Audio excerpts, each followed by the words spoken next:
Pastikan malam perayaan Imlek berlangsung kondusif.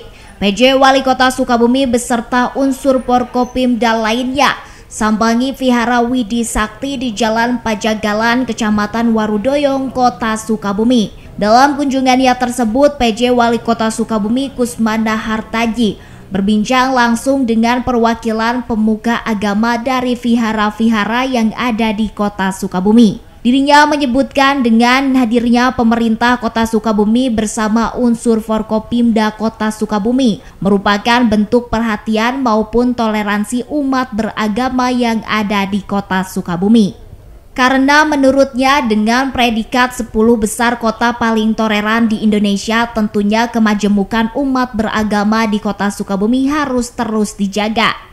Selain itu, dirinya juga menyebutkan bahwa pemerintah Kota Sukabumi pastikan akan menjamin kelancaran proses peribadatan yang dilakukan selama perayaan Imlek berlangsung.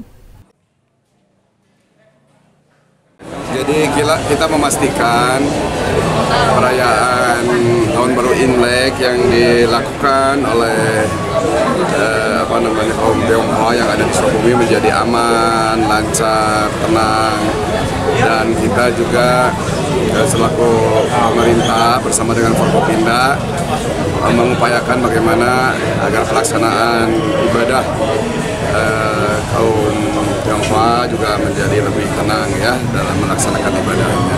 Apalagi Kota Sukabumi sudah tercatat sebagai 10 besar kota toleransi ya, bersama dengan FKUB yang selalu hadir bersama dengan teman-teman dan juga warga Tionghoa yang begitu juga ikut sama-sama membangun perekonomian di Kota Sukabumi agar juga lebih tenang dalam melaksanakan aktivitasnya dan kegiatan.